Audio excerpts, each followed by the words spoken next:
Apologize to our viewers for a brief delay in the start, but Doctor, welcome to our video preview for the show that's going to begin on patreon.com/Jerome Corsi and patreon.com/Crowdsource the Truth today at 5.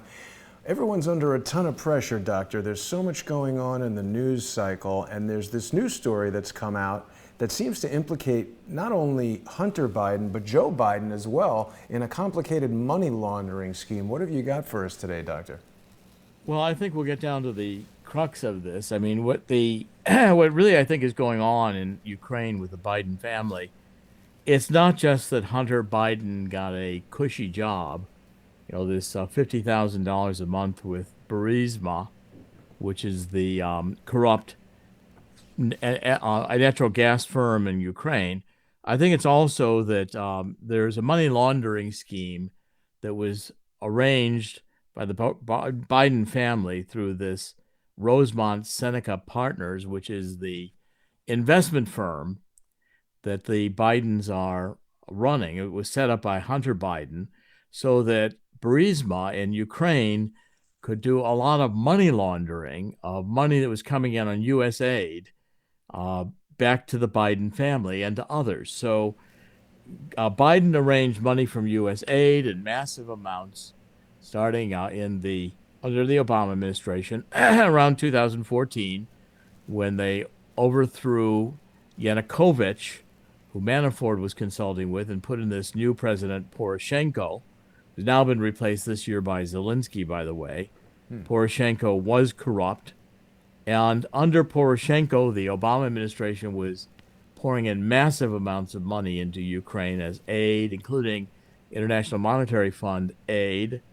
And the founder of Burisma, a guy named Zlovchesky, set up a private bank, and then in conjunction with Hunter Biden's Rosemont Seneca Partners, was paying, and we know for sure, some $900,000 to the Rosemont Seneca Partners, but it looks like also up to millions of dollars of payments which were going through Burisma, most likely involving Hunter Biden's investment firm, and then money laundered to others around the world. I mean, it looks like, according to documents that are being released by a member of parliament right now in Ukraine, they've identified something like $16.5 million that have been paid out to a lot of people, including the former Polish president, the chairman of the Burisma board, a Burisma independent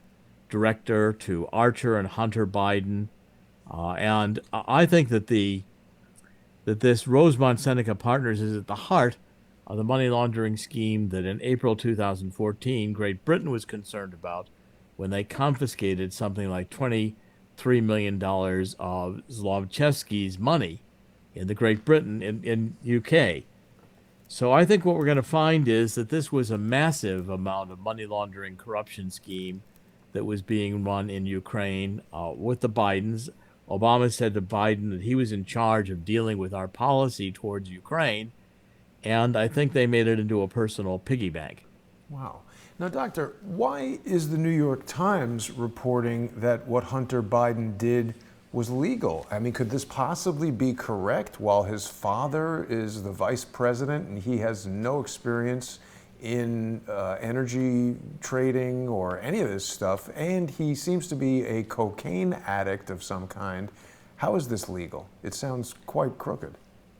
Well, Jason, the New York Times today ran an editorial by Peter Schweitzer, which Biden objected to. And what Peter Schweitzer was saying is that we do not have adequate laws in this country on family corruption and overseas ventures.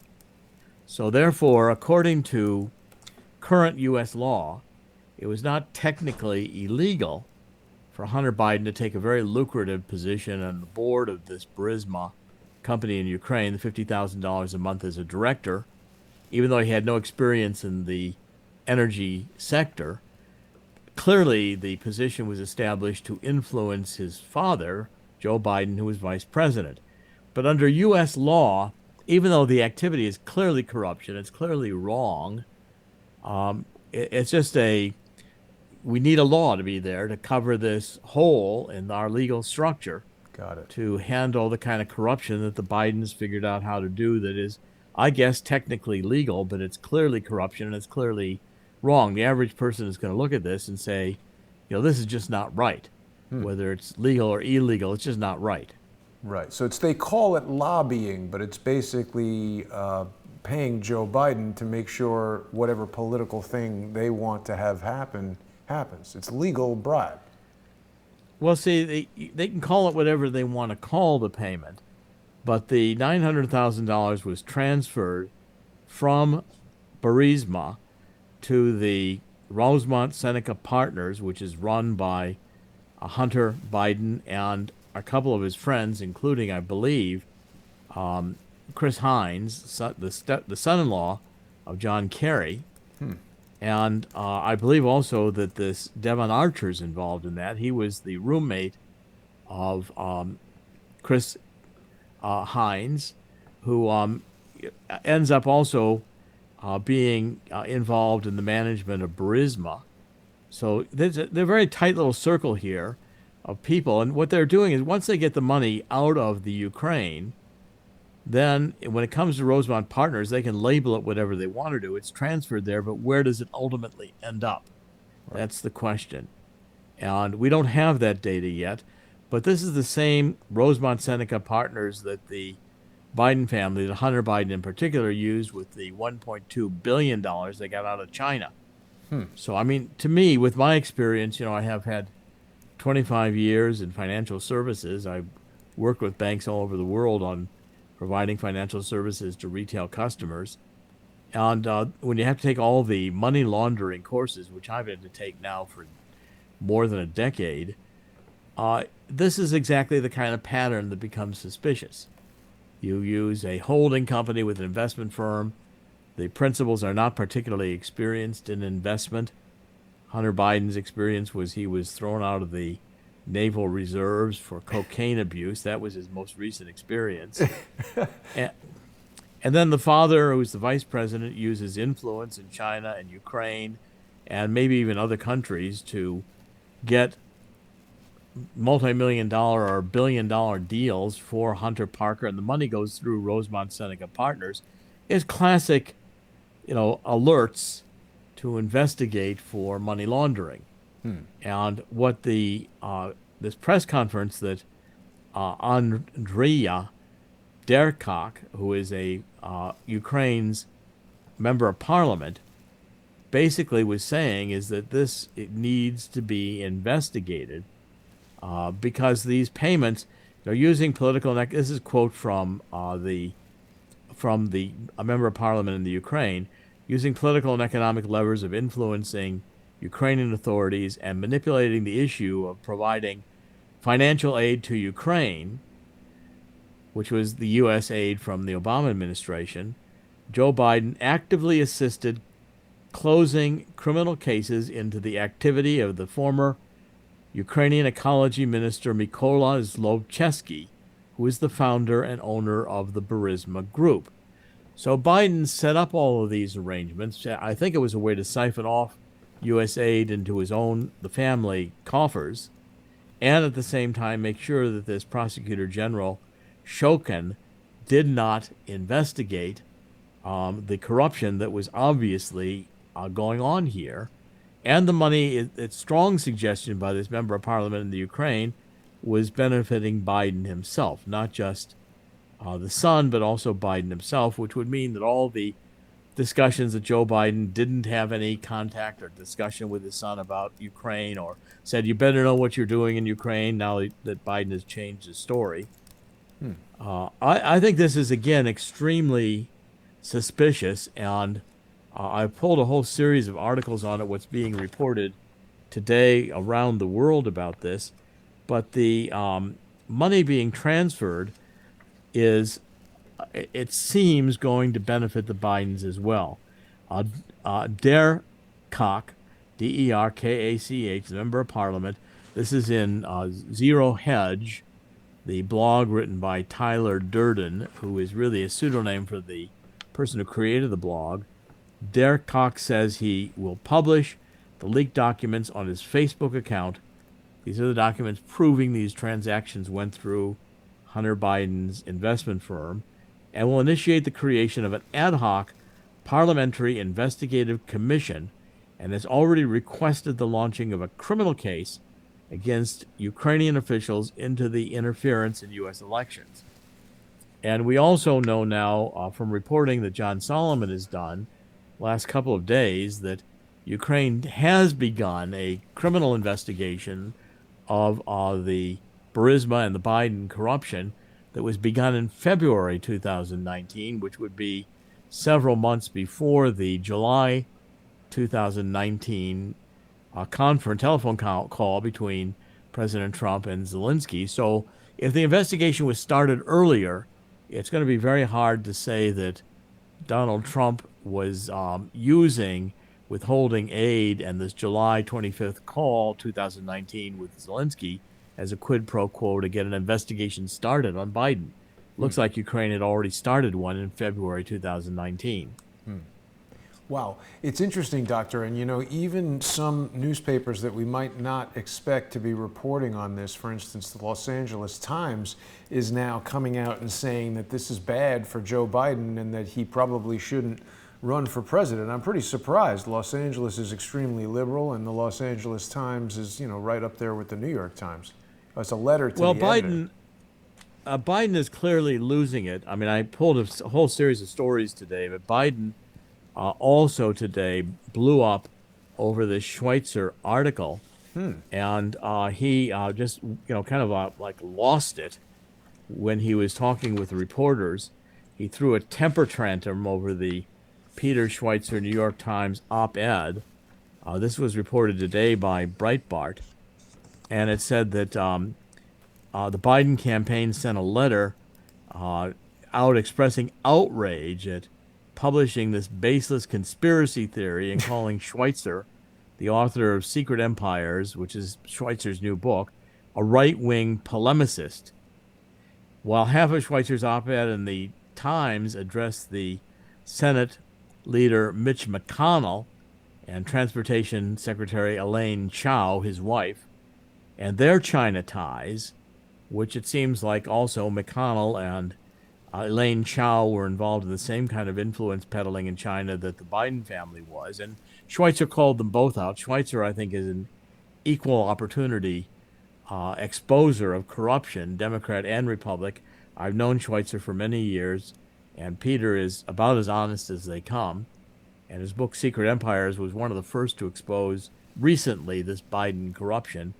The Biden corruption's been known going back into 2004, 2005. It has been reported. In fact, I think it's up on a very good blog right now, which I'm following increasingly, which is called the Liberty Daily blog. And evidently, Tom Brokaw was covering the Biden family corruption 2004, 2005, 2006, right after Obama took over. The Biden family corruption has been around since, I guess, 1972, when Biden first came into Congress. So that's not going to be anything that I think is going to be, the Bidens are not going to easily escape criticism, but that Biden is coming unglued strongly suggests to me that he's losing it over the pressure. And I've been predicting all week in the daily news decodes I've been doing on CorsiNation.com that Biden will withdraw. I don't think Biden can withstand the pressure here. And that's right. The Tom Brokaw piece on Biden corruption was 2008. Right. So that was right after Obama came into office.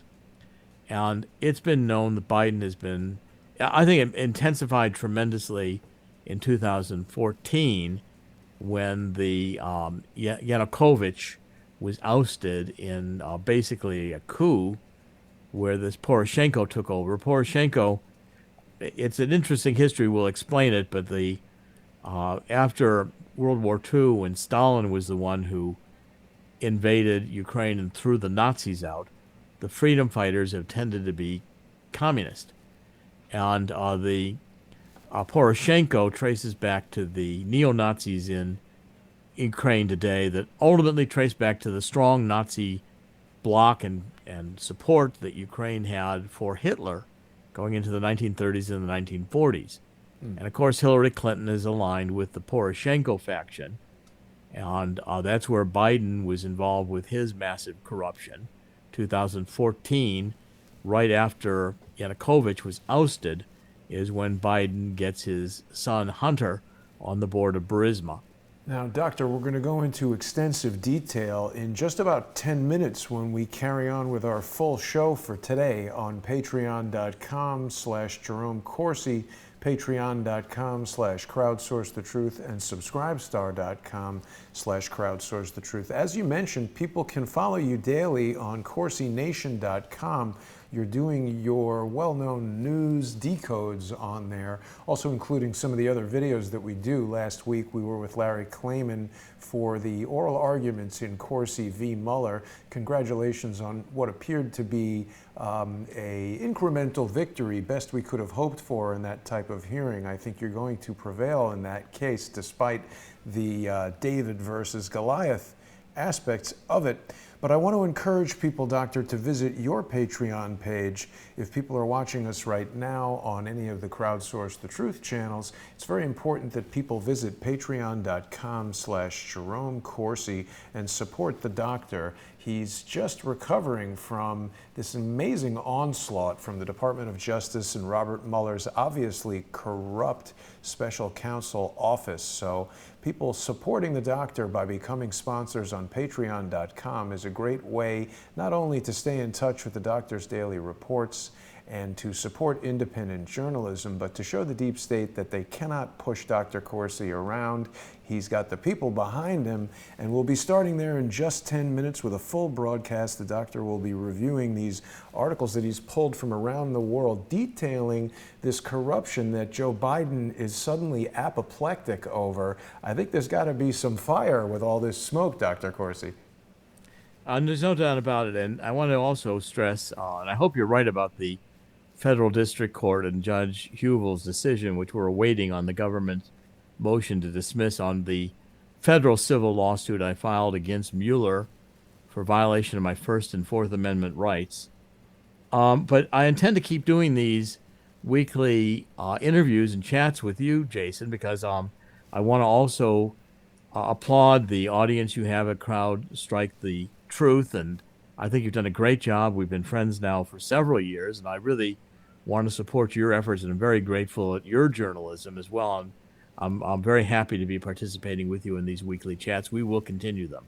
Thank you, Doctor. I appreciate those kind words. And we'll see everyone in just less than 10 minutes over at patreon.com/Jerome Corsi, patreon.com/crowdsourcethetruth, or subscribestar.com/crowdsourcethetruth. Thanks for watching this preview, everybody. We'll see you there in just 10 minutes.